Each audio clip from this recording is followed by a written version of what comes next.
Hello everyone. Today we're going to do more blooms, but these are a little bit more intricate. We're going to try to make them look like roses.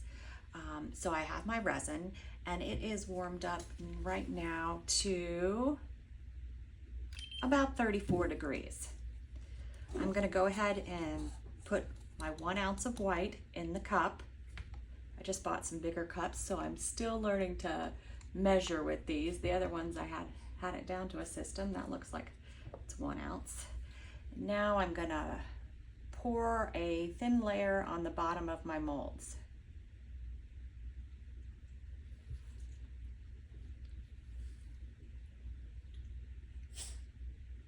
Now remember, with blooms, you don't want to completely fill them. You just want to have a very thin layer, or else your white drops to the bottom. All right, while we're waiting for the resin to fill the molds, just making sure. I had one of these molds that was curved and it messes up my bloom, so I hope this isn't the one, but we'll see.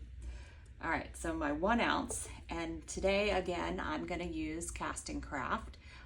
It's just an opaque pigment concentrate. And while we're talking about this, let's go ahead and make sure you guys have everything you need for today.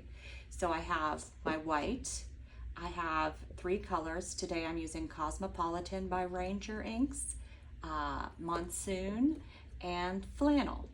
I also have some blue interference powder by Let's Resin. I have some gems for the center. I have a stick to do my design with. It's actually a paintbrush. I use it for everything. I have a little scoop for my interference powder, and I have a little stir stick. All right, so let's make our white. I'm gonna drop 4 to 5 drops of the Casting Craft into my cup.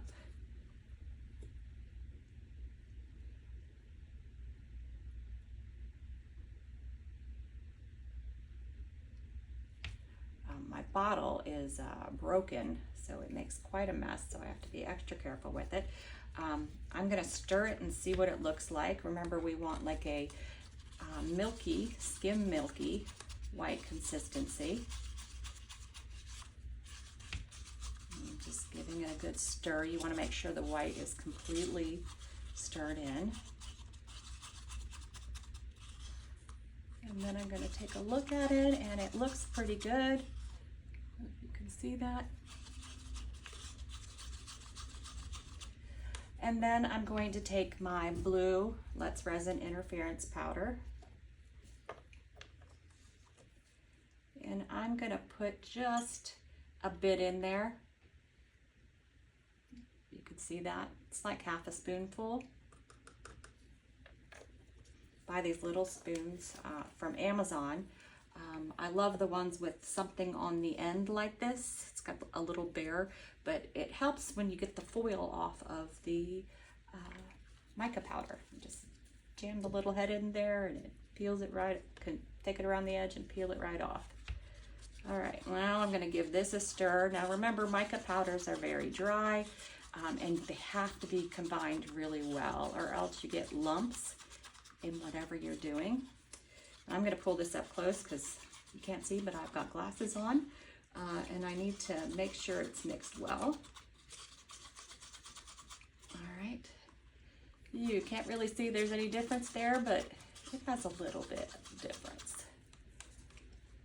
All right. The next thing we're going to do, now that our resin has moved throughout our molds, I see one little spot over here. So I'm going to just grab another stick and just move it. When the resin's warm, it likes to move slower, which is why I mix my white while I let it do its thing. All right, so now we got that all set up. We have our white. Now we're gonna do our alcohol inks.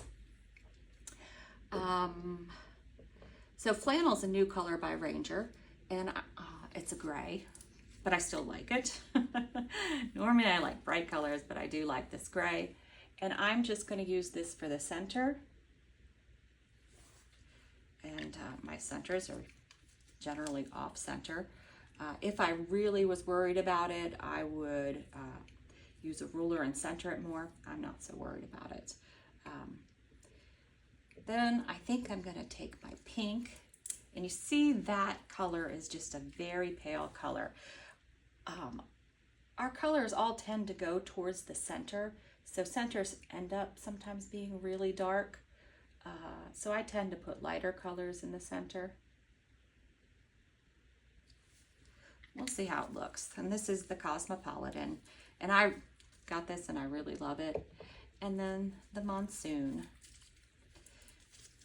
Sometimes the things are a little hard to open, and then I'm gonna do some dots. This is a darker color, so I'm ending with my darker color. And if you see my gray or my flannel has sort of gone away from the center. So what I might do is I'm thinking about doing is giving it another drop there, just so we can see the gray in the center.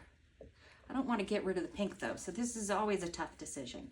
But I'm going to go ahead and give the flannel another drop in the center, or close to the center, and it'll spread out that center. My pink is going to disappear a little though, which is not exactly what I want, but we're going to do it this way. All right, so I have my white and it's ready. Let me just double check the temperature of it. And it is at 37, which is a good temperature. I have a piping bag and a cup. This is an 8-inch piping bag. You can get them anywhere, Amazon, Temu, someplace cheap. You don't want to spend a lot of money on them. Then I'm going to pour all my white right in there.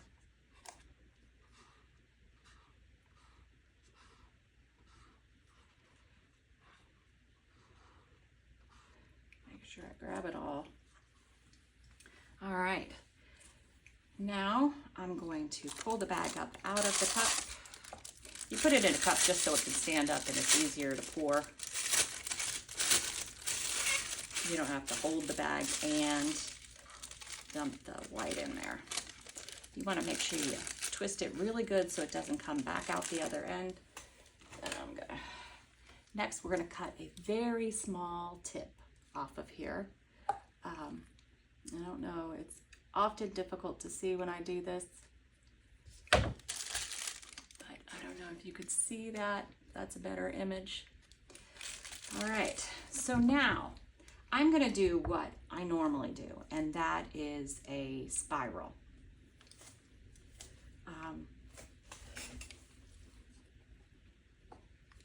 So I'm going to go to the center and I'm going to start my spiral. Now it's really thick, but it didn't want to come out of there, so I got a little bit of a lump.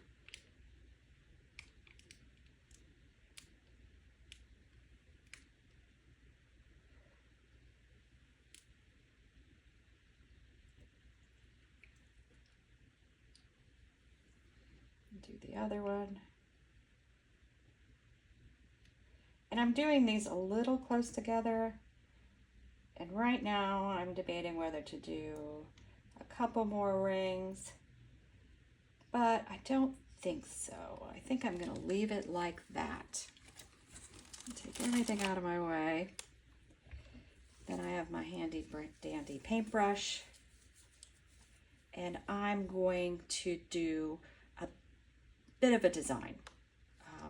So I got something on the end of my paintbrush. All right. Now it looks clear. All right, so instead of just drawing the lines or something, I'm going to pretend like I'm doing a flower inside.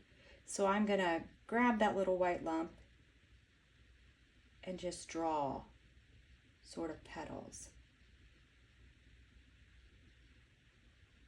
I'm hoping you could see sort of what I'm doing.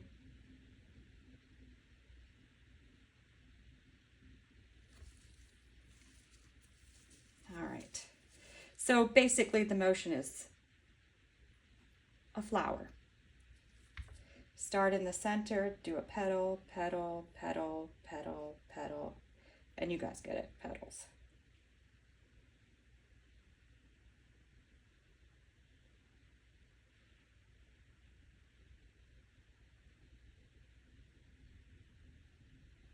You just want to make sure you go all the way around so that you get all the way out to the last row. Now I want to go ahead and put my little handy dandy gems in the center. My special scoop.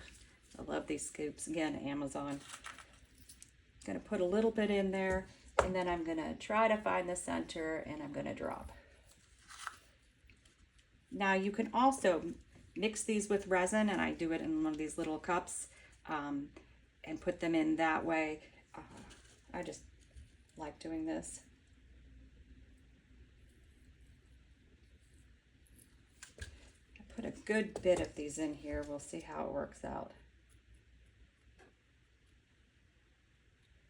I'm usually not a gemstone center person. On a lot of my blooms, I just leave them blank. All right, so now we just need for these to cure, and then we'll come back and we'll put some sort of back on them. All right, we are back to do the backing, but I already did. You can't tell because I just did clear. It was a very difficult choice because the bloom is very delicate. You do too dark and you lose it. You do too light and you lose it. And I actually posted the question on the page where I'm an admin. What should I do with the back? And there were a lot of people that said just do clear. So that's what we went with. The next thing is when I put the clear in, I overfilled the molds. So I have to be very careful with how I get the bubbles out now. When you overfill molds, you don't want to use your alcohol spray. For some reason, it makes the resin expand, and if you're already teetering on the edge, you will go over. So I'm not going to use alcohol spray.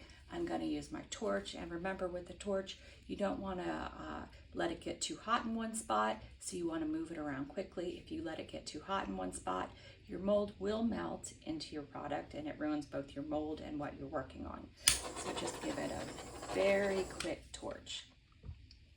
Since we weren't mixing anything or doing anything else, I thought, okay, well, let's talk about the design for a second because I know it was difficult to see.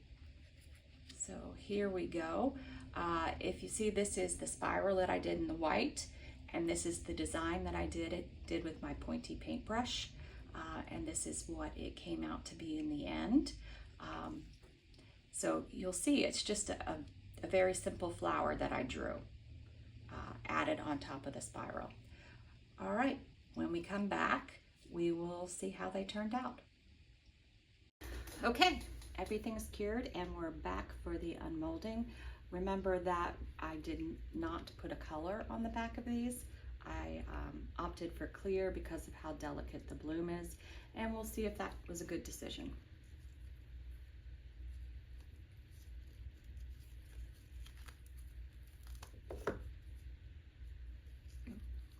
My gloved hands. What do you think? I think it looks pretty good. It's very delicate, like I mentioned.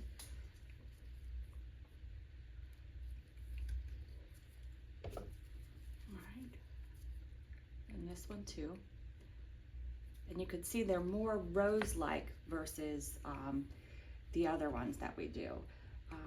But I want to just test if I should back them, because I can go back now and put backing on.